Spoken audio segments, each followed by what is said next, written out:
বই নিয়ে আড্ডা কিংবা বই নিয়ে কিছু কথা। প্রিয়জন, আজ কথা বলবো আমার খুব প্রিয় একটি বই নিয়ে। আসলে প্রিয় লেখক এবং প্রিয় বইয়ের সংখ্যা এই ছোট্ট পরিসরে বলে শেষ করা সম্ভব নয়। তারপরও আজ একটি প্রিয় বই নিয়ে বলছি। বইটির নাম মেম সাহেব।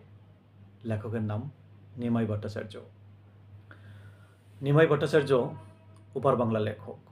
তিনি ছিলেন একজন বিখ্যাত সাংবাদিক এবং লেখক। মেম সাহেব বইটি বহু বছর আগে তিনি লিখে গেছেন।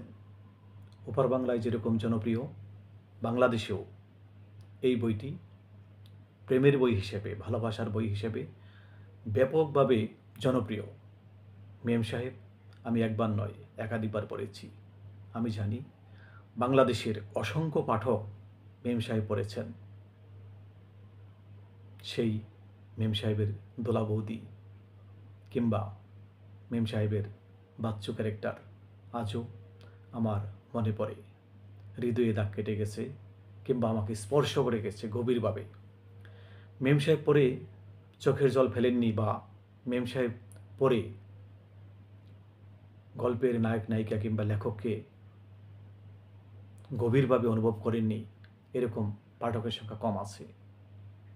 আপনারাও পড়তে পারেন মেম সাহেব, বিখ্যাত একটি উপন্যাস, লেখক নিমাই ভট্টাচার্য।